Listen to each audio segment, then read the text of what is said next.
La Côte d'Ivoire traverse une période politique tumultueuse à l'approche de la présidentielle d'octobre 2025. La récente radiation de Tidjane Thiam, chef de l'opposition et ancien directeur général de Crédit Suisse, de la liste électorale pour perte de nationalité ivoirienne, illustre les tensions persistantes au sein du paysage politique. Cette décision, jugée politique par ses partisans, limite les options pour une opposition déjà affaiblie. La justice ivoirienne a statué que Tidjane Thiam avait perdu sa nationalité en acquérant la nationalité française, ce qui l'empêche de se présenter aux élections.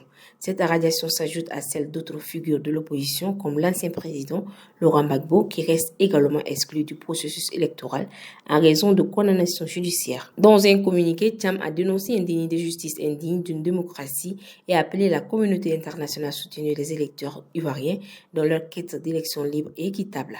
Selon lui, cette situation crée un environnement potentiellement dangereux pour le pays. L'absence d'opposants significatifs sur la scène électorale soulève des inquiétudes quant à la transparence et à la légitimité des prochaines élections. Les tensions politiques sont exacerbées par des accusations réciproques entre le gouvernement et l'opposition concernant l'intégrité du processus électoral. L'avenir politique de la Côte d'Ivoire dépendra largement de la capacité du gouvernement à instaurer un climat de confiance et à garantir des élections transparentes. Les appels à une réforme du système électoral et une meilleure inclusion des partis d'opposition seront cruciaux pour apaiser les tensions.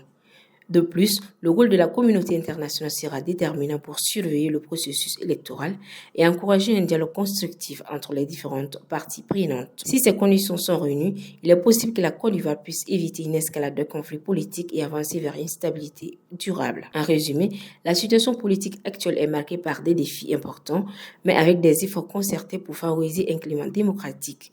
Il existe des perspectives d'avenir qui pourraient conduire à une amélioration du paysage politique ivoirien.